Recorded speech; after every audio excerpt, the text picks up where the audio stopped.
Greetings everyone, my name is KS Deepak and I welcome you all in the Shield IS episode of the Hindus News Analysis. So चलिए देखते हैं कौन से articles हैं that we are going to explain today. So the first article is on India-Bangladesh relations. अब India Bangladesh के जो relations हैं because of some contemporary happenings काफ़ी दिनों से न्यूज़पेपर में रहे हैं, so we be trying to contemplate all those aspects. और यहाँ पर हम लोग सिर्फ अपना जो मैंडेट है, जो एस्पेक्ट्स है, उसको रेस्ट्रिक्ट ना कर यहाँ पे जो आर्टिकल है that is on Ganga, but यहाँ पर हम लोग रेस्ट्रिक्ट ना कर हम लोग इसको जो ब्रॉडन है एस्पेक्ट्स को ब्रॉडन करके वे देखेंगे कि कौन से वाटर शेयरिंग ट्रीटीज़ हैं, कौन से अंडर प्रोसेस हैं, कौन से चल रहे हैं, क्या क्या इरिटेंट्स हैं. All those things would B now first article. The second article is related to a scheme known as PM Shri. अब यहाँ पर देखेंगे जो PM Shri स्कीम है वो क्या है, इसकी ज़रूरत कब महसूस हुई, as well as this scheme is related to national education policy NEP 2020. सो यहाँ पर NEP 2020 पर भी बात करेंगे कि कैसे जो आपका एकेडमिक स्ट्रक्चर है वो कहीं ना कहीं आप चेंज कर रहे हैं, क्या पैराडिम शिफ्ट है जो कि आप NEP के थ्रू लाना चाहते हैं, क्या क्या है लेकुनीज, क्या क्या है challenges when it comes to the implementation of NEP. All those things will be in our second article. The third article is related to CBI. यहाँ पर देखेंगे CBI क्या ऑर्गेनाइजेशन है, क्या क्या इश्यूज हैं, क्या क्या चैलेंजेस हैं, जो ऑर्गेनाइजेशनल स्ट्रक्चर है वो क्या है, इसमें क्या क्या बारीकियां हैं, क्या क्या इश्यूज हैं, क्या क्या वे फॉरवर्ड्स है, कौन से कमिटीज़ बनाए गए थे, वो कमिटीज़ ने कौन से रिकमेंडेशंस दिए हैं. All those things will be in our third article. The fourth article is related to India China boundary disputes when it comes to particularly when it comes to Arunachal Pradesh और LAC. सो यहाँ पर देखेंगे India और China का जो boundary disputes है वो क्या है, इंडिया किसको कंसिडर करता है, चाइना किसको कंसिडर करता है, और वन चाइना पॉलिसी को वन इंडिया पॉलिसी से कैसे इंडिया कहीं ना कहीं काउंटर करने की कोशिश कर रहा है. So all those things will be in the fourth article. The fifth article is related to an organization known as BRO, that is border roads organization. So यहाँ पर देखेंगे ब्रो का ज़रूरत कब महसूस हुआ, ब्रो क्या सिग्निफिकेंस रखता है, ओवर द ईयर्स उसका जो मैंडेट है वो कैसे एक्सपैंड हुआ है. All those things will be in the fifth article. The sixth article is related to another organization known as WHO, world health organization. So यहाँ पर देखिए WHO क्या है, और काफ़ी टाइम हम लोग स्टूडेंट्स में देखते हैं कि उनमें एक एम्बिग्विटी, एक क्लैरिटी नहीं है when it comes to communicable as well as non communicable diseases. So यहाँ पर हम लोग ये भी बात करेंगे कि कम्युनिकेबल और नॉन कम्युनिकेबल डिसीज के बीच में क्या डिफरेंसेस हैं, क्या बारीकियाँ हैं, क्या व्हाट इज द एस्पेक्ट, और डिसीजेस को हम लोग और किस एस्पेक्ट से डिविजन कर सकते हैं, कैसे बाइफर्केट कर सकते हैं. All those things would be in our sixth article. And the seventh one is related to Central Asia as well as another organization known as the SCO, that is Shanghai Cooperation Organization. So यहाँ पर देखेंगे SCO की क्या क्या बारीकियाँ हैं, कौन से members हैं, कौन से ऑब्जर्वर स्टेट्स हैं, कौन से मेंबर्स हैं जो कि आना चाहते हैं यहाँ पर, as well as will be seeing कि यहाँ पे सेंट्रल एशिया में क्या डायनामिक्स हैं. हर एक कंट्री जो है, हर एक ग्लोबल पावर क्यों सेंट्रल एशिया में अपना स्ट्रेटेजिक डेप्थ बरकरार करना चाहता है. So all those things will be in our seventh article. And as usual the eighth one is on quiz of the day. So let's start with our first one, that is on the India Bangladesh relations. अब जिसे मैंने starting में भी कहा, ये जो article है, article में जिक्र किया गया है सिर्फ और सिर्फ गंगा पैनल के ऊपर, but please don't restrict your domain को रेस्ट्रिक्ट ना करें, क्योंकि आंसर राइटिंग में you should showcase your multi faceted approach. So इसीलिए यहाँ पर रेस्ट्रिक्ट ना कर सिर्फ और सिर्फ गंगा में रेस्ट्रिक्ट ना कर जनरल एस्पेक्ट्स देखिए कि बायलैटरल रिलेशंस क्या क्या हैं, क्या क्या इश्यूज हैं, और वाटर शेयरिंग ट्रीटीज़ के क्या डाटा हैं, और क्या है contemporary developments. And all those things we have already discussed in our 10th August video, जहाँ पर बायलैटरल रिलेशंस क्या है, कौन से मेजर इंफ्रास्ट्रक्चर प्रोजेक्ट्स है, जहाँ पर अगरतला अखोरा रेलिंग का बात किया गया था, as well as we have also discuss the Siliguri Parthipur pipeline. ये सब के क्या सिग्निफिकेंस है, इंडिया के लिए क्या सिग्निफिकेंस रखता है, बांग्लादेश के लिए क्या सिग्निफिकेंस रखता है. And we also discuss the water sharing कितने रिवर्स हैं, what is this joint river commission, कौन से ट्रीटीज़ हैं जो कि अंडरगोइंग हैं, कौन से ट्रीटीज़ है जो कि अंडर डिस्कशन है तो कौन से इरिटेंट्स हैं. That all things we have discuss in the 10th August video. और इसमें जो कंटेम्प्रेरी हैपनिंग्स है, जो कंटेम्प्रेरी डेवलपमेंट्स है, that also we have developed, that also we have explained in the 8th September. So 8th September के जो video, वहाँ पर आई हैव डिस्कस्ड कि क्या क्या एस्पेक्ट्स है, particularly on the Kushiyara river and the hilsa fish का क्या इशू है, ये मेन स्ट्रीम मीडिया में क्यों आया, ये जो खुशेरा रिवर है इसका क्या इशूज़ हैं, क्या क्या चीज़ें हैं जो कि यहाँ पर कंटेम्प्रेरी हैपनिंग्स, कंटेम्प्रेरी डेवलपमेंट हो रहे हैं. So all those things I have discuss. So please refer to the video here. Now with that, let's move to our next aspect, that is on the PM Shri scheme. अब यहाँ पर जैसे मैंने कहा, this PM Shri scheme is related to national education policy 2020। सो यहाँ पर start करते हैं फर्स्ट ऑफ ऑल कि देखते हैं कि पीएम श्री स्कीम है क्या। So what is this PM Shri scheme? So it is an abbreviation, एक एब्रीविएशन है किसका? PM schools for rising India. अब देखते हैं ये क्या है। So what is this? So it is a new centrally sponsored scheme. Please remember it is centrally sponsored scheme. So schemes दो तरीके के होते हैं. There is a central sector scheme and there is a centrally sponsored scheme. Centrally sponsored central sector scheme में सिर्फ और सिर्फ centre है जो कि फंड करता है, स्टेट फंड नहीं करता. यहाँ पर सेंट्रली स्पॉन्सर्ड में centre as well as state fund करते हैं with centre having a major stake. Centre मान लीजिए कि 70% फंड करेगा, बाकी के सिर्फ स्टेट फंड करेंगे. सो इन तरीके के स्कीम्स को क्या कहते हैं हम लोग? Centrally sponsored scheme. So PM Shri is an centrally sponsored scheme and will showcase the components of which national education policy. So NEP के कहीं ना कहीं कंपोनेंट्स को अचीव करने के लिए और शोकेस करने का कोशिश करेगा क्या? PM Shri scheme. Second point, the schemes, ये जो स्कूल हैं, ये स्कूल्स क्या होंगे? This would be an upgraded version of existing schools, जो कि सेंटर, स्टेट या यूनियन टेरिटरीज चलाते आए थे. इवन द लोकल बॉडीज जो स्कूल चलाते हैं उसको कहीं ना कहीं इंफ्रास्ट्रक्चर में डेवलप करेंगे, टेक्नोलॉजी में डेवलप करेंगे and that schools would be known as PM Shri. अब इसका मकसद क्या है? What is this aim of the scheme? The aim of the schools will not only be qualitative learning और cognitive development but also holistic as well as well rounded individuals with key skills of 21st century. जैसे आप देखते हैं आजकल जो पढ़ाइयाँ हैं वो सिर्फ और सिर्फ आप एग्जाम क्लियर करने के लिए करते हो, मार्क्स स्कोर करने के लिए करते हो, एंट्रेंस क्लियर करने के लिए करते हो. बट वहाँ पर वो जो एस्पेक्ट है, वो परसेप्शन से हम लोग को क्या शिफ्ट लाना है कि हम लोग को well rounded as well as holistic development उसके लिए लाना है, ताकि आप समझ पाएँ, आपको जो स्किल्स है वो कहीं ना कहीं आप डेवलप कर पाए. जो 21st सेंचुरी की जो स्किल्स हैं, जो इंडस्ट्रियल स्किल्स है, वो आप डेवलप कर पाए. आप सिर्फ और सिर्फ पढ़ाई पर फोकस नहीं करके, वो जिसे कहते हैं कि कहीं ना कहीं आप बुक में डूब गए हैं, आप सिर्फ उसकी बारीकियों में रट्टा मारने में डूब गए हैं, यू आर नॉट हैविंग, उसको आप समझ नहीं रहे हैं. सो दैट इज समथिंग जो कि क्या करना चाहता है? पीएम स्कूल्स लाना चाहता है in education. Then the schools will also be equipped with modern infrastructure, for example labs, smart classrooms as well as other modern skills. So कहीं ना कहीं जितने भी इंफ्रास्ट्रक्चर्स हैं, जितने भी मॉडर्न एस्पेक्ट्स हैं, for example digital boards, the 3D classes, all this things, जितने भी लैब्स हैं, the online labs, the simulation classes, ये सब कहीं ना कहीं क्या लाना चाहते हैं? पीएम श्री कहीं ना कहीं बच्चों तक पहुंचाना चाहता है. देन द लास्ट थिंग, यहाँ पर कैसे पढ़ाई की जाएगी. सो जो पढ़ाई करवाते हैं, जो कि जो तरीका होता है पढ़ाने का, वो भी कहीं ना कहीं डिफरेंट होगा देन अवर कन्वेंशनल टीचिंग. सो यहाँ पर जो पढ़ाई होगी that would be more experimental होगी, होलिस्टिक होगी, इंटीग्रेटेड होगा, और यहाँ पे प्ले और टॉय बेस्ड होगा, इंक्वायरी बेस्ड होगा और डिस्कवरी ओरिएंटेड होगा, ताकि आप सिर्फ और सिर्फ एग्जाम क्लियर करने के लिए नहीं पर समझने के लिए पढ़ें, अपने समझ के लिए, अपने डेवलपमेंट के लिए, अपने इंटरेस्ट के अकॉर्डिंगली आप पढ़ें. So that is something that PM Shri is trying to bring. अब जैसे मैंने कहा, this PM Shri is related to national education policy, और एनईपी के जितने भी बारीकियां हैं that I discuss in the 25 August video, जहां पर क्या क्या बेसिक एस्पेक्ट्स हैं, कौन से मिनिस्ट्री हैं, क्या क्या इसके एडवांटेजेस हैं, क्या क्या हैं इसके aspects, as well as academic structure कैसे डिफर कर रहा है हम लोग का, और एज वेल एज जैसे कि मेंस में generally you have to have an multifaceted understanding. So उसके लिए we have also discuss the challenges, क्या क्या चैलेंजेस हैं when it comes to the implementation of NEP. So all those things of NEP I discuss in the 25th August video. So please refer to the video here to have an understanding of this NEP. With that, now let's move to our next article that is on CBI. अब यहाँ पर एक मैं warn कर देता हूँ, CBI के ऊपर काफ़ी सारे पॉलिटिकल गैम्बल्स, पॉलिटिकल डिबेट्स चलते आते हैं, काफ़ी सारे एलिगेशंस भी होते रहते हैं CBI के ऊपर. But please don't go into the allegations. As an UPSC aspirant you should be far away from this political gamble. So please don't go into this political gamble. As an UPSC aspirant, you should have a basic understanding of CBI क्या है, उसके कौन से issues हैं, way forward क्या है, क्या क्या recommendations हैं, that's it.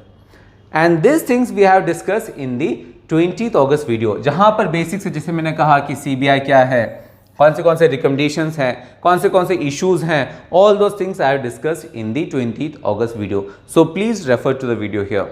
With that, let's move to our next topic that is on India-China relations or boundary disputes, particularly with respect to LAC, line of actual control, और particularly Arunachal.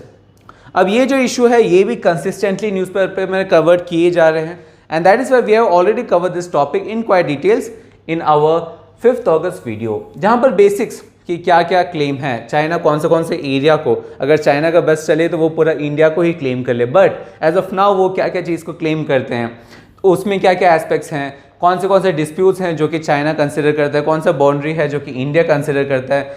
This all things I have discussed in the 5th August video. As well as I have also discuss कि one China policy क्या है और one India policy से one China policy को कैसे balance कर रहा है India. So all this dynamics I have discussed in the 5th August video. So please refer to the video here. With that, let's move to our next aspect, that is on an organization known as BRO, Border Roads Organization. So again basics से समझते हैं. What is this organization? जैसे मैंने कहा, this is an abbreviation of Border Roads Organization. So इसके बारीकियों में समझते हैं. What is this? So BRO is a modern as well as transnational construction organization. जिसका काम क्या है, जिसका काम जो it is committed to meet the strategic requirements of Indian arm forces. अब क्योंकि इसका जो स्ट्रेटेजिक रिक्वायरमेंट है, जो कमिटमेंट है, that is to fulfil the strategic requirement of Indian arm forces. इसीलिए 2015 से पहले तक ये कौन सी मिनिस्ट्री के अंडर आता था? Ministry of road transport as well as highways. Then उसके बाद 2015 में ministry of road transport and highways से इसका ऑर्गेनाइजेशन का मैंडेट लेकर किसे दे दिया गया? मिनिस्ट्री ऑफ डिफेंस, क्योंकि इसका जो काम है, कमिटमेंट किसके प्रति है? इंडियन आर्म फोर्सेस के प्रति. Then this BRO is operational in our friendly countries. That means in India में तो हर एक स्टेट में, ज़्यादातर स्टेट्स में, 21 स्टेट्स में as well as union territories में ब्रो फंक्शनल है, बट उसके साथ साथ this is also operational in friendly countries also. For example Afghanistan, Bhutan, Myanmar, Sri Lanka, और यहाँ पर काफ़ी सारे इंफ्रास्ट्रक्चर प्रोजेक्ट्स हैं जो कि ब्रो कहीं ना कहीं ओवरसी और इम्प्लीमेंट करते आता है. So that is the mandate, that is the jurisdiction of BRO. So BRO is India में भी ऑपरेट कर रहा है as well as friendly nations में भी ऑपरेट कर रहा है. So that is the importance of BRO. Then as of now it has diversified. जो मैंडेट था initially, the mandate was to develop, maintain and develop the India's remote areas of north and north east along the borders. So border के जो areas हैं north में और north east में, उन्हें कहीं ना कहीं डेवलप करके और मेंटेन करने का काम किसके ऊपर था? ब्रो के लिए. और इसीलिए जवाहरलाल नेहरू ने 1960 में इसका शिलान्यास रखा था. बट ओवर दियर्स इसका जो मैंडेट है वो डेवलप हुआ है, वो डाइवर्सिफाई है. एज ऑफ नाउ इसका जो मैंडेट है दैट हैज़ बीन डाइवर्सिफाइड. वो एयरफील्ड्स भी बनाते हैं, प्रोजेक्ट्स, दूसरे प्रोजेक्ट्स भी बनाते हैं. For example defence works, even tunnelling जो है, मेजर टनल्स जो हैं ये बनाते हैं ये border and road organisation. So that is a mandate of this organisation. अब देखिए इसकी मकसद क्या है, मिशन क्या है. So this organisation first aim और the mission of this BRO is what? Is to ensure cost effective, sustainable and strategic needs of the arm forces. जैसे आपने देखा यहाँ पर जो कमिटमेंट है that is to meet the strategic requirements of Indian arm forces. सो यहाँ पर वो जो रिक्वायरमेंट है वो कॉस्ट इफेक्टिव तरीके से, सस्टेनेबल तरीके से ये फुलफिल करे. इसके साथ साथ इंटरनेशनल लेवल ऑफ क्वालिटी भी हो, क्वालिटी भी वो कहीं ना कहीं प्रोवाइड करें, और यहाँ पर वो एक्सपर्टीज़ भी प्रोवाइड करे, डिजास्टर मैनेजमेंट का हो या रिसर्च का हो. तो ये सब जितने भी चीज़ें हैं, या सस्टेनेबल डेवलपमेंट की हो, ये सब जितनी भी चीज़ें हैं इस पर रिसर्च करके कहीं ना कहीं वो ये जो प्रोजेक्ट्स हैं इससे वो इम्प्लीमेंट करे जो कि हाई क्वालिटी के हो, इंटरनेशनल लेवल के क्वालिटी के हो. So that is something when it comes to BRO. अब जब आप कंस्ट्रक्शन प्रोवाइड करते हो, जब आप रिमोट एरियाज को जोड़ते हो, what you are doing is that you are increasing the standard of living. Standard of living, वहाँ के जो लोगों की जो क्वालिटी ऑफ लाइफ है उसे आप इंक्रीज कर रहे हो. So that is another aim to upgrade the quality of life and livelihood in the border areas. So these are the mission of BRO. With that, now let's move to our next aspect, that is the passes. अब जब भी हम लोग bro को बात करते हैं there comes passes. काफ़ी सारे passes जो हैं जो कि border areas के जब भी बात करते हैं we have quite often seen the questions when it comes to the passes. UPSC में भी काफ़ी बार पूछ चुके हैं कि कौन से पासेस है, या वेस्ट टू ईस्ट या ईस्ट टू वेस्ट उसे अलाइन करें. सो यहाँ पर प्लीज़ मेक श्योर कि आप इसे रटा ना मारें. ये सब पासेस को याद करना that is not possible.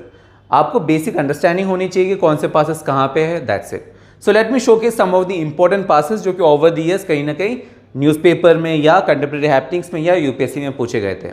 So first is the Lekhapani pass, the Bomdila, Jelepla, Nathula, दिलीपुले जो कि क्वाइट ऑफन अभी न्यूज़ पे देखा जा रहा है उसका. Then the Mana pass, you are having the Changla, Lanakla, the Kunderabad, and the Khardangla, the Zozila, this Pir Panjal Pass, as well as the Rohtang Pass and Shipkila. So ये जो passes हैं ये over the years न्यूज़पेपर में पूछे गए, newspaper में आ चुके हैं, या यूपीएससी कहीं ना कहीं पूछा जा चुका है, इन passes का नाम कहीं ना कहीं यूपीएससी के पेपर में आ चुका है.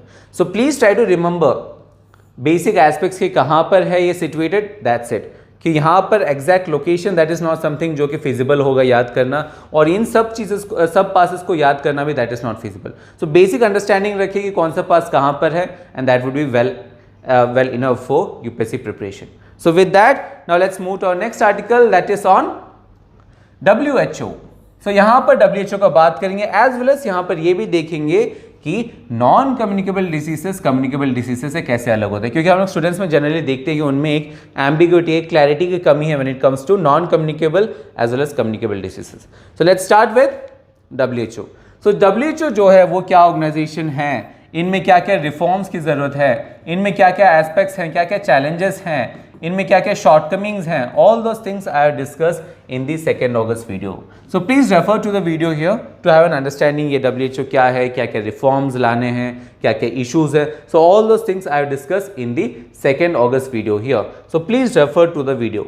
विद दैट इस पर बिल्डअप करते हैं, जैसे मैंने सेकेंड एस्पेक्ट कहा कि डिफ्रेंशिएशन देखते हैं, कैसे डिसीज को हम लोग डिफ्रेंशिएट करते हैं in communicable and non communicable diseases. So जो डिसीजेज हैं वो आप काफ़ी तरीके से डिफ्रेंशिएट कर सकते हो, क्लासीफाई, काफ़ी वेरिएशंस हैं, काफ़ी एस्पेक्ट्स हैं जिसके बेसिस पर आप डिफ्रेंशिएट कर सकते हो, क्लासीफाई कर सकते हो. So one of the most common terms is क्या, term duration as well as transmissibility. So time duration के हिसाब से आप डिवाइड कर सकते हो into acute diseases and chronic diseases. So acute diseases किसे कहते हैं, दोज डिसीजेस जो कि जिसका जो ऑनसेट है वो सडन होता है, सडनली आता है और काफ़ी दिन तक रुकता नहीं है, शॉर्ट टर्म 1-2 दिन मैक्स टू मैक्स वो रुकते हैं, या 1 हफ्ता मैक्स टू मैक्स. और वो जो चेंजेस होते हैं बॉडीली, जो चेंजेस आते हैं दैट आर रैपिडली चेंजेस करते हैं वो कहीं ना कहीं. सो that is acute diseases.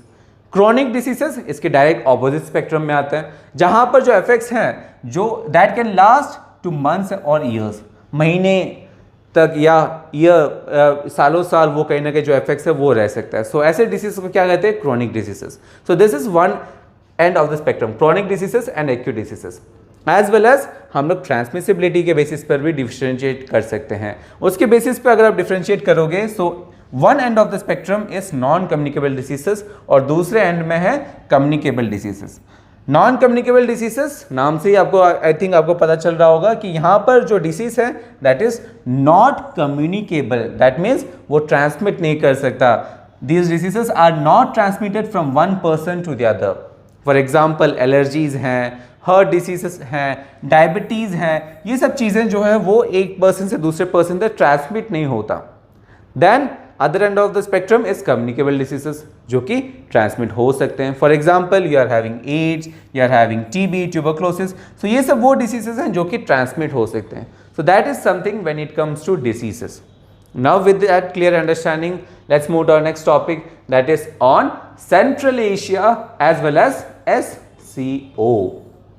So यहाँ पर जो बेसिक्स हैं कि सेंट्रल एशिया क्यों इंपॉर्टेंट है, क्यों हर एक स्टेट जो है, हर एक कंट्री जो है वो सेंट्रल एशिया में अपना स्ट्रेटेजिक डेप्थ बरकरार रखना चाहता है, एज वेल एज जो स्ट्रेटेजिक डेप्थ है वो बढ़ाना चाहता है. सो ये जो एस्पेक्ट्स हैं, द इंपॉर्टेंस और significance of central Asia not only for India but also for other players that I have discussed in the 24th August video कि क्यों हर एक कंट्री कहीं ना कहीं वहाँ पर सेंट्रल एशिया को देखता है, सेंट्रल एशिया में अपना बायलैटरल रिलेशंस बढ़ाना चाहता है और कौन से प्लेयर्स हैं. So all this things I have discussed in the 24th August video. So please refer to the video here. Then इसको बिल्डअप करके एक नेक्स्ट ऑर्गेनाइजेशन है जिसका जिक्र इस टुडे के आर्टिकल में है. That organisation is SCO, Shanghai corporation organisation. अब SCO का भी एस्पेक्ट, जो भी बारीकियां हैं कि SCO क्या है, कौन से मेंबर्स हैं, कौन से ऑब्जर्वर स्टेट्स हैं, कौन से कंट्रीज हैं जो कि as of now member status बनना चाहते हैं, मेंबर्स बनना चाहते हैं, क्या डायनामिक्स हैं कंटेम्प्रेरी वर्ल्ड में, कंटेम्प्रेरी जियोपॉलिटिक्स में इसका परसेप्शन क्या है, कैसे हम लोग परसीव करते हैं SCO को. So all this things I discuss in 30th July video. So please refer to the video here क्योंकि ये जो SCO है it's quite important in today's contemporary geopolitics. जो geopolitics as of now this SCO is quite important. So please refer to the video here. With that, now let's see our quiz of the day. So क्योंकि ज़्यादातर जो articles हैं they are related to international relations, so both the questions are also related to international relations. The first one is related to FATF, that is the Financial Action Task Force. So please try to attempt this question. Whereas the second question is related to Shanghai Cooperation Organization. अब ये जो है please refer to the video here जिसका मैंने कहा था 30 जुलाई का, and then you would be able to attempt this question. This would be a piece of cake for you guys. So again ये जो questions हैं इसके solutions along with the explanations आपको in the form of PDF, जिसका link जो आपको video के description में मिल जाएगा, एज वेल एज जो PPT है जिसके ऊपर हम लोग ने एनालिसिस किया, that also in the form of PDF आपको वीडियो के डिस्क्रिप्शन में मिल जाएगा, और जो सॉफ्ट कॉपी है आपको टेलीग्राम में मिल जाएगा. So if you haven't join our Telegram group, please do join. With that, I hope today's analysis was beneficial for you guys. Work hard, study hard, but most importantly, stay safe. We'll be doing the same for you guys. See you tomorrow.